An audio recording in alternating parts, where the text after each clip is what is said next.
नमो बुद्धाय जय भीम. 3.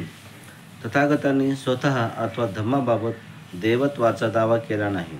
हा सद्धम्म माणसाने माणसाकरिता संशोधित करून शोधलेला आहे.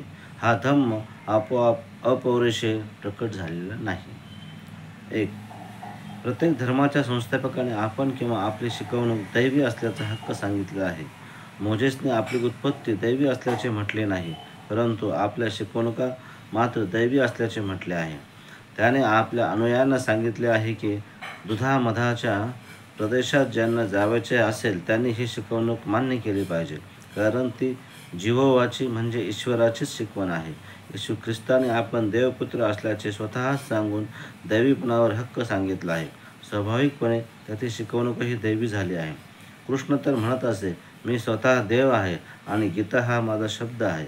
तथागत बुद्धांनी मात्र आपल्या धम्मशासनासंबंधी किंवा स्वतः संबंधी कधीही असा दावा मांडला नाही. तथागत तर म्हणत असत की आपण इतर माणसांसारखे आहोत आणि आपला संदेश म्हणजे एका माणसाने माणसास दिलेला संदेश आहे. आपला संदेश प्रमादित आहे असे तथागतांनी कधीच म्हटले नाही. तथागत म्हणतात, बुद्धांचा धम्मसंदेश म्हणजे तथागतांच्या मताप्रमाणे विमुक्तीकडे जाण्याचा एकमेव सत्य मार्ग आहे.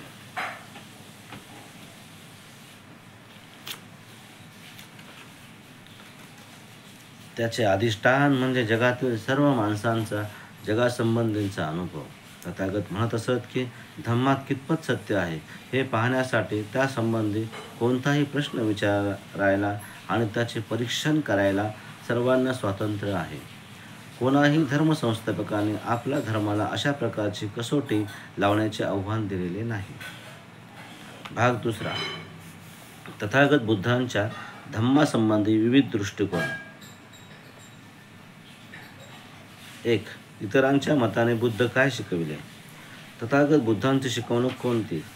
त्या प्रश्नासंबंधी बुद्धाच्या कोणत्याही 2 अनुयायात किंवा बौद्ध धम्माच्या अभ्यासकात एकमत नाही. काहींच्या मते समाधी हा बुद्धांच्या शिकवणुकीचा मुख्य गाभा आहे. काहींच्या मते त्यात विपस्सना महत्त्वाची आहे. काहींच्या मते बौद्ध धम्म म्हणजे केवळ दीक्षार्थी यांनाच सांगावयाचा गुप्त मंत्र आहे, तर इतरांना तो एक सर्वांना उद्देशून उघडपणे सांगितलेला धम्म वाटतो. काहींच्या मते ती एक वृक्ष दर्शन पद्धती आहे. काहींच्या मते तो केवळ गूढवाद आहे. काहींच्या मते ते एक ऐहिक जीवनापासून स्वार्थी पलायन आहे. काहींच्या मते हृदयातील सर्व वासना आणि भावना यांचा पद्धतशीर विरोध शिकविणारे हे शास्त्र आहे. बौद्ध धम्मासंबंधीचा आणखी पुष्कळच भिन्न मतांचा संग्रह करता येईल. ही मतभिन्नता आश्चर्यकारक आहे. यापैकी काही मते एकांगी विचारवंतांची आहेत. असे लोक म्हणजे ज्यांना बौद्ध धम्माचे सार समाधी, विपश्यना आणि दीक्षितांना प्राप्त होणाऱ्या गुप्त मंत्रात आहे असे वाटते ते लोक. दुसरी मते, प्राचीन भारतीय इतिहासाच्या अभ्यासकांनी बौद्ध धम्मासंबंधी जे लिहिले त्या बहुसंख्य लेखकांच्या लेखनाचा परिणाम होय. या लेखकांचा बौद्ध धम्म हा मूळ अभ्यासाचा विषय नसतो. त्यांचा हा विषयाचा अभ्यास केवळ आकस्मिक आणि नैमित्तिक स्वरूपाचा असतो. त्यांच्यापैकी कोणीही बौद्ध धम्माचे अभ्यासक नसतात. धम्माचा उद्गम आणि विकास यांचा विचार करणारे ते मानवशास्त्र, त्या मानवशास्त्राचे ते अभ्यासक नसतात. प्रश्न असा उद्भवतो की महाकारुणिक तथागत बुद्धांनी काही सामाजिक संदेश सांगावायचा नव्हता काय? या प्रश्नाचे उत्तर देण्याचा आग्रह धरला असता बौद्ध धम्माचे विद्यार्थी 2 मुद्द्यांचा हवाला देतात. ते म्हणतात, तथागत बुद्धांनी अहिंसा शिकवली, तथागत बुद्धांनी शांती शिकवली. त्यांना आणखी असा प्रश्न केला की तथागत बुद्धांनी त्याशिवाय दुसरा काही सामाजिक संदेश दिला का? तथागत बुद्धांनी न्याय शिकवला. तथागत बुद्धांनी प्रेम, कल्याण, मैत्री शिकवली काय? तथागत बुद्धांनी स्वातंत्र्य शिकवले काय? तथागत बुद्धांनी समता शिकवली काय? तथागत बुद्धांनी बंधुता शिकवले काय? तथागत बुद्ध कार्ल मार्क्सला उत्तर देऊ शकतात काय? बौद्ध धम्माची चर्चा करताना ते प्रश्न प्राय क्वचितच उपस्थित केले जातात. माझे असे उत्तर आहे की महाकारुणिक तथागत बुद्धांना एक सामाजिक संदेश द्यावायचा होता. तथागत बुद्ध वरील सर्व प्रश्नांची उत्तरे देतात, परंतु ही सर्व उत्तरे आधुनिक लेखकांनी आपल्या लेखनात अगदी गाडून टाकली आहेत. तथागत बुद्धांनी केलेले वर्गीकरण. तथागत बुद्धांनी आपल्या धम्माचे एक वेगळेच वर्गीकरण केले आहे. पहिल्या वर्गाला त्यांनी धम्म ही संज्ञा दिली. तथागतांनी जो धम्म नाही असा एक नवा मार्ग निर्मिला आणि त्याला अधम्म असे नाव दिले. तथापि तो धम्म ह्याच नावाने ओळखला गेला. तथागतांनी तिसराही एक मार्ग निर्मिला आणि त्याला सद्धम्म अशी संज्ञा दिली. हा तिसरा वर्ग म्हणजे धम्माच्या तत्त्वज्ञानाचे दुसरे नाव होय. तथागत बुद्धांचा धम्म समजण्यासाठी धम्म, अधम्म आणि सद्धम्म या तीनही वर्गांची ओळख करून घेतली पाहिजे. भाग तिसरा. धम्म म्हणजे काय? 1. जीवनात परिशुद्धता राखणे म्हणजे धम्म. जीवन परिशुद्धतेचे 3 प्रकार आहेत.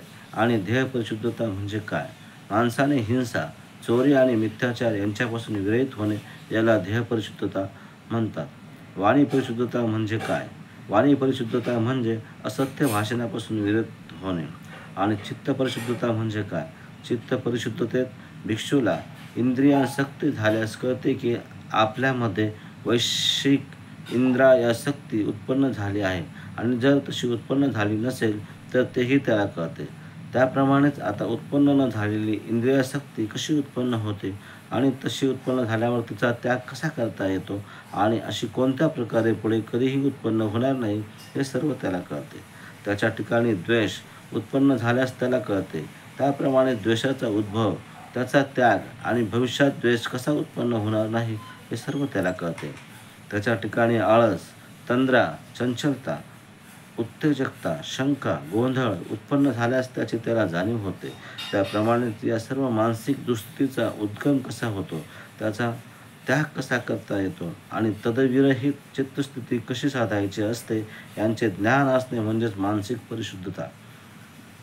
जो काया, वाचा आणि मनाने शुद्ध, पवित्र, कुशल आहे, तो निष्पाप, स्वच्छ आणि पवित्र युक्त आहे, त्याला लोक निष्कलंक म्हणतात.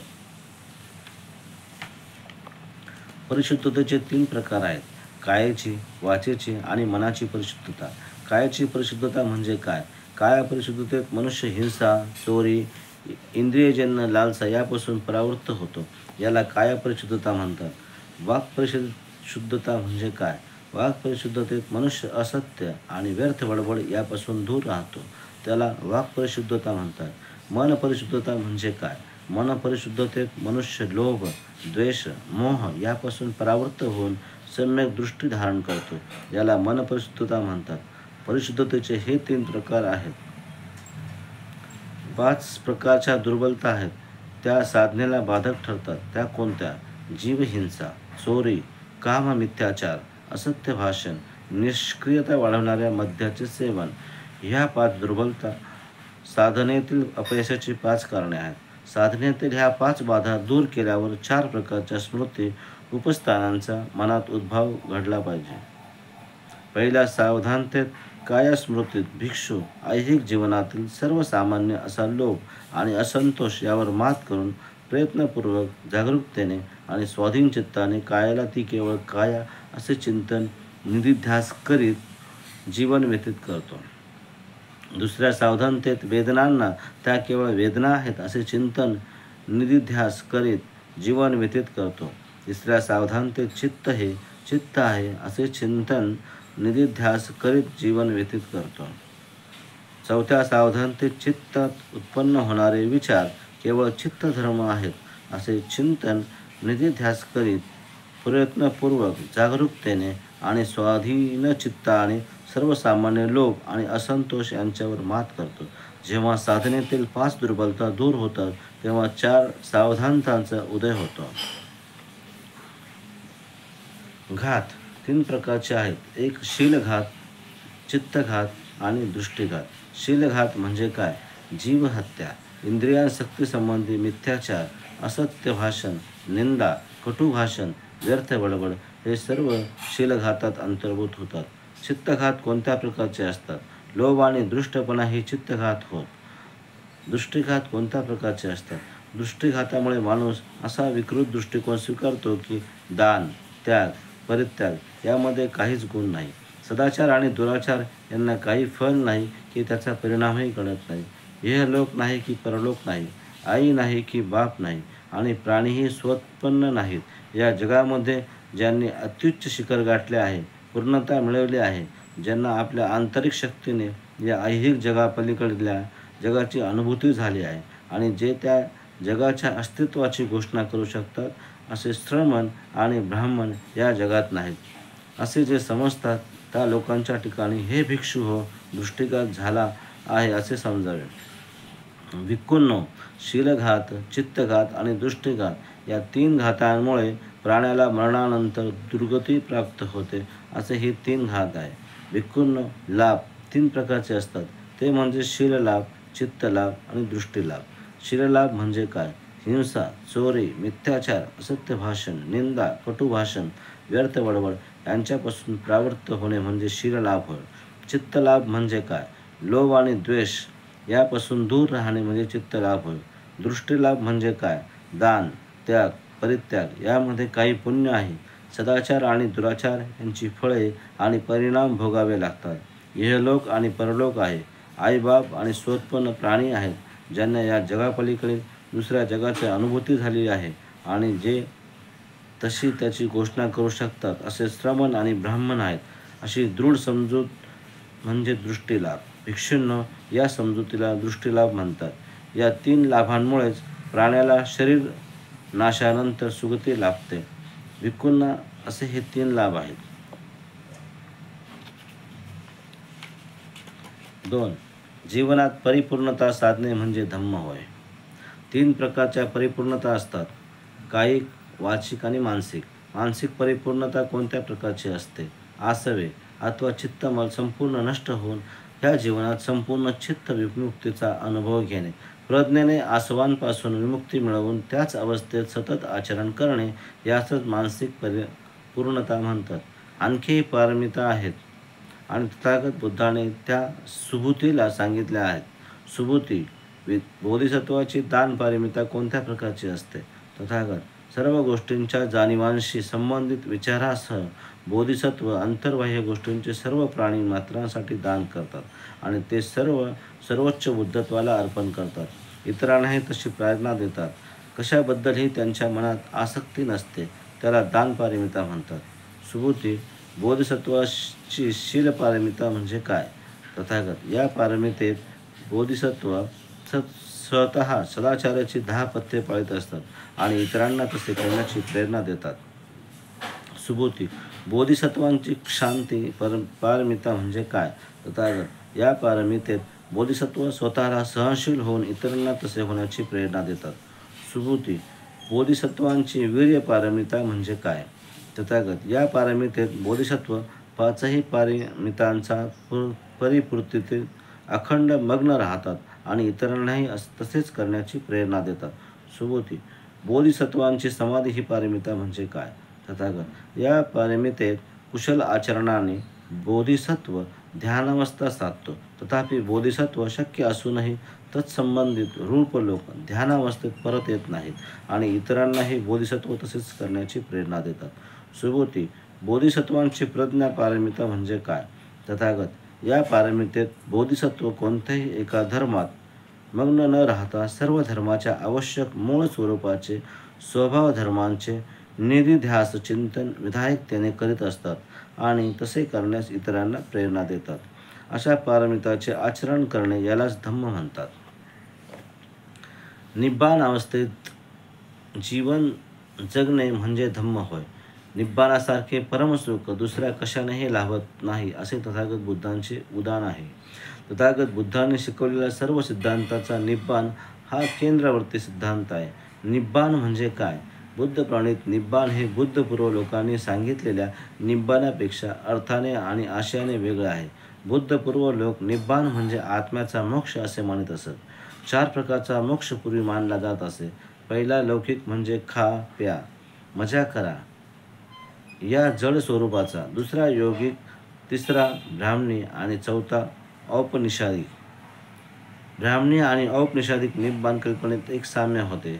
या दोनही कल्पनात आत्म्याला स्वतंत्र अस्तित्व आहे असे मानले जाईल. तथागत बुद्धांनी या सिद्धांताचा निषेध केला आहे. म्हणून निब्बाणविषयक ब्राह्मणी आणि औपनिषदिक शिकवणुकीचे खंडन करणे तथागत बुद्धांना कठीण गेले नाही. निब्बाणाची लौकिक कल्पना ही अत्यंत जड स्वरूपाची असल्यामुळे तथागत बुद्धास ती कधीच प्रिय नव्हती. कारण या लौकिक कल्पनेत माणसाच्या प्राणी म्हणून ज्या इंद्रिय गरजा असतात त्यांचे शमन करणे ह्या पलीकडे दुसरा आशय नाही. त्यात धार्मिक असे काहीच नव्हते. अशा प्रकारची निब्बाणाची संकल्पना मान्य करणे म्हणजे बुद्धाच्या मते मानवाची अत्यंत हानी करण्यासारखे आहे. कारण इंद्रिय गरजांचे शमन करणे म्हणजे अधिक गरजा निर्माण करण्यासारखे आहे. अशा प्रकारच्या जीवनमार्ग कोणत्याही प्रकारचे सौख्य मिळवून देऊ शकत नाही. उलट त्यातून निर्माण होणाऱ्या तथाकथित सुखाने अधिक दुःख निश्चितपणे वाट्यास येते. योगातील निब्बाण कल्पना म्हणजे एक केवळ तात्पुरती अशी अवस्था असते. त्याने मिळणारे सुख हे नकारात्मक स्वरूपाचे असते आणि ते मिळवण्यासाठी सर्व संसार पराळमुख व्हावे लागते. त्याच्या योगाने वेदना तात्पुरता टाळता येतात, परंतु सुख मिळत नाही आणि सुख मिळालेच तर ते योग्य चालू आहे तोपर्यंतच. ते एक स्थायी स्वरूपाचे नसते, अस्थायी स्वरूपाचे असते. तथागत बुद्धांनी निब्बाणविषयक संकल्पना पूर्वीच्या तत्त्वज्ञानी व्यक्तींच्या वेगळी होती. तथागतांचा निब्बाण संकल्पनेत 3 विचारांचा अंतर्भाव होतो. पहिला विचार, मनुष्याचे सुख हे आत्म्याच्या मोक्षापेक्षा वेगळे आहे. दुसरा विचार, जिवंतपणे ह्या सर्व संसारात असताना मिळणारे सुख, परंतु आत्म्याची कल्पना आणि मृत्यूनंतर आत्म्याला मोक्ष मिळणे, या 2 बाबी बुद्धांच्या निब्बाण संकल्पनेत मुळीच अभिप्रेत नाहीत. तथागत बुद्धांच्या निब्बाण संकल्पनेतील मूल आधार असा तिसरा विचार म्हणजे सदैव प्रज्वलित असणाऱ्या लोभ, द्वेष, मोहजन्य विकारांच्या ज्वालांवर निग्रह साधणे. गयेत विहार करीत असताना बुद्धांनी भिक्खूंना जे प्रवचन दिले त्याचा मुख्य विषय राग आणि द्वेष हे प्रज्वलित अग्नीसारखे आहेत असे बुद्ध मानतात. भिक्खू, अखिल संसार हा म्हणजे एक पेटता अग्नीच आहे आणि संसारातील कोणकोणत्या वस्तू जळत आहेत. भिक्खूंनो, चक्षु इंद्रिय हे जळत आहे, रूप जळत आहे, चक्षु विज्ञान हे पेटलेले आहे, डोळ्यांनी होणारा स्पर्श ही पेटलेला आहे, चक्षु संस्कारापासून उद्भवणाऱ्या सुखकारक, दुःखकारक, अदुःखकारक संवेदना याही जळत आहेत आणि हे सर्व कोणासह जळत आहेत. हे सर्व रागाग्नी, द्वेषाग्नी व मोहाग्नीच्या आगीत जन्म, जरा, मृत्यू, दुःख, दौर्मनस्य, त्याप्रमाणेच उपयास आणि निराशा यामुळे जळत आहेत. भिक्खूंनो, श्रोतेंद्रिय जळत आहे, शब्द जळत आहे, घ्राणेंद्रिय जळत आहे, गंध जळत आहे, जिव्हा जळत आहे, रस जळत आहे, शरीर जळत आहे, चित्तातील संकल्प, विकल्प जळत आहेत. चित्त स्पर्शामुळे ज्या सुखवेदना, दुःखवेदना, अदुःखवेदना उत्पन्न होतात त्या सर्व वेदना जळत आहेत. आणि हे सर्व कशासह जळत आहेत? हे सर्व रागाग्नी, मोहाग्नी व द्वेषाग्नी, जन्म, मृत्यू, दुःख, दौर्मानस्य याप्रमाणेच उपयास आणि निराशा, विषमता यांच्यासह जळत आहेत. हे जाणल्यावर भिक्षूंनो, प्रज्ञावान श्रेष्ठांच्या मनात उपेक्षा उत्पन्न होते. या अपेक्षेमुळे त्यांच्या ठिकाणचे रागाग्नी आदी विकार मावळतात आणि विकारांच्या अभावामुळे तो मुक्त होतो आणि मुक्त झाल्यावर त्याला आपल्या मुक्तीची जाणीव होते. निब्बाणामुळे सुख कसे मिळते या दुसऱ्या प्रश्नांचे उत्तर देणे आता आवश्यक आहे. एक सर्वसामान्य समजूत अशी आहे की माणसाला पुरेसे मिळाले नाही की तो दुःखी होतो, परंतु ही समजूत काही त्रिकासत्य नाही. भौतिक समृद्धी आणि संपन्नता असून सुद्धा मनुष्य दुःखी राहतो.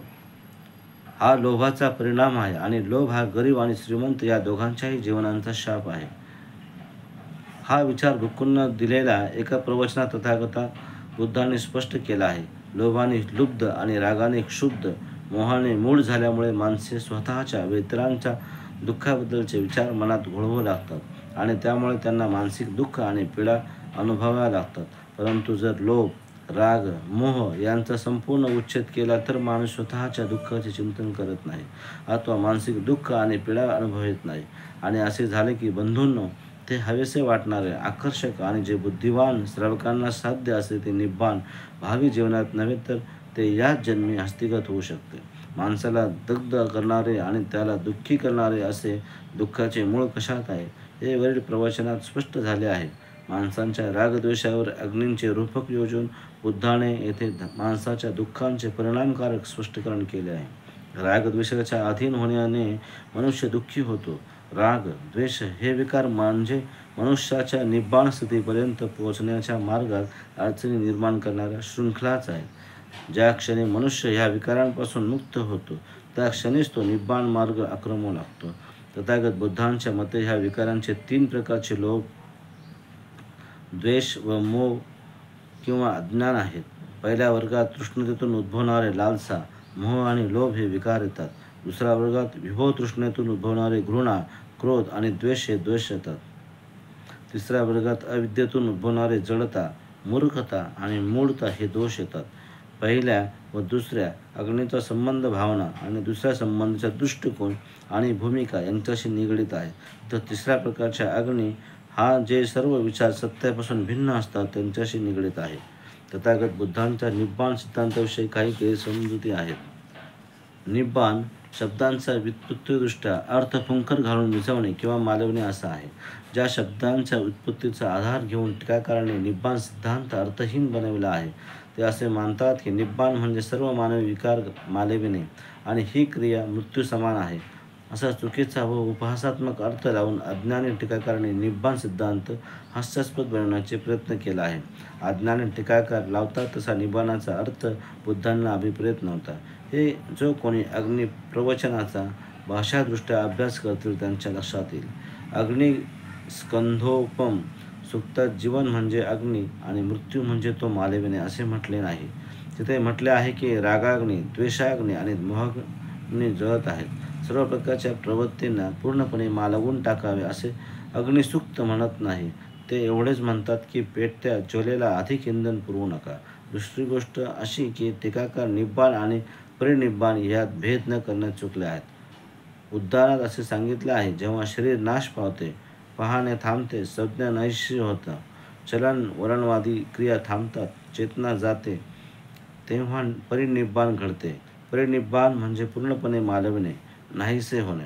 निब्बाण हा शब्दाच्या ठिकाणी मालविणे हा अर्थ नाही.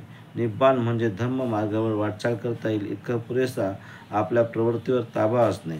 यापेक्षा निब्बाण शब्दात अधिक अर्थ अभिप्रेत नव्हता. निब्बाण हा निर्दोष जीवनाला प्रतिशब्द आहे हे बुद्धांनी राध यांना एके ठिकाणी स्पष्ट करून सांगितले आहे. एकदा स्थवीर राध तथागतांकडे गेले. तथागतांना अभिवादन केल्यावर त्यांच्या एका बाजूस बसून त्यांना विचारले, तथागत निब्बाण म्हणजे काय? तथागतांनी उत्तर दिले, निब्बाण म्हणजे निर्दोष जीवन, आसक्तीतून मुक्तता. तथागत, परंतु निब्बाणाचा उद्देश काय? राध, निर्दोष शीलाचरणी जीवन हा निब्बाणाचा उद्देश आहे. निब्बाण हे जीवनाचे ध्येय आणि साध्य आहे. निब्बाण म्हणजे मालवणे आणि नाश नव्हे हे सारिपुत्रांनी पुढील प्रवचनात स्पष्ट केले आहे. एकदा तथागत श्रावस्ती अनाथपिंडकाच्या आश्रमात विहार करीत होते. सारिपुत्रही त्यावेळी त्या ठिकाणी राहत होते. भिक्खूंना उद्देशून तथागत म्हणाले, भिक्षूंनो, ऐहिक संपदेऐवजी धम्माचे तुम्ही सहभागी व्हा. तुमच्याविषयी वाटणाऱ्या करुणेने तुम्हाला धम्मातील वाटा मिळावा म्हणून मी तुम्हाला काळजीने खात्रीपूर्वक धम्माचे सहभागीदार बनवित आहे. असे बोलून तथागत आपल्या गंधकुटीत गेले. सारिपुत्र मागे राहिले आणि भिक्षूंनी त्यांना निब्बाणाचा अर्थ स्पष्ट करण्यास सांगितले. तेव्हा सारिपुत्र म्हणाले, लोभ हा दोष आहे, द्वेष हा दोष आहे. हा लोभ आहे आणि हा द्वेष घालवण्याचे मार्ग मध्यम मार्ग होय. हा मार्ग आपल्याला पाहायला शिकवतो, जाणायला शिकवतो आणि ज्ञान देतो. तो आपल्याला शांती, अंतर्दृष्टी, बोधी आणि निब्बाण याचकडे नेतो. हा मध्यम मार्ग कोणता? हा मध्यम मार्ग म्हणजे अष्टांग मार्ग होय. याशिवाय दुसरा नाही. सम्यक दृष्टी, सम्यक संकल्प, सम्यक वाणी, सम्यक कर्मांत, सम्यक आजीविका, सम्यक प्रयत्न, सम्यक स्मृती आणि सम्यक समाधी. भिक्षूंनो, हा मध्यम मार्ग आहे. होय, क्रोध, द्वेष, ईर्ष्या, मत्सर, कृपणता, लालचीपणा, ढोंग, लबाडी, अहंकार, उद्धटपणा, मोह, प्रमाद हे सर्व दुष्ट विकार आहेत. मोह आणि प्रमाद यांचा नाश मध्यम मार्गाने होतो. मध्यम मार्गाने सम्यक दृष्टी मिळते. हा मार्ग आपणाला पाहायला शिकवतो आणि ज्ञान देतो आणि आपणाला शांती, अंतर्दृष्टी, संबोधी आणि निब्बाण याकडे नेतो. निब्बाण हे दुसरे काही नसून तो अष्टांग मार्ग आहे. अशा रीतीने सारिपुत्रांनी निब्बाणाविषयीचे प्रवचन दिले आणि भिक्खूंना ते ऐकून आनंद वाटला. निब्बाणात जो मूलभूत विचार आहे तो म्हणजे अष्टांग मार्गाशिवाय निब्बाणाला दुसरा अर्थ नाही. संपूर्ण उच्छेद हे एक टोक आणि परिनिब्बाण हे दुसरे टोक आहे आणि निब्बाण हा त्यातील मध्यम मार्ग आहे. हे लक्षात घेतले असता निब्बाणाच्या कल्पनेसंबंधीच्या गोंधळाचा निराश होईल. नमो बुद्धाय.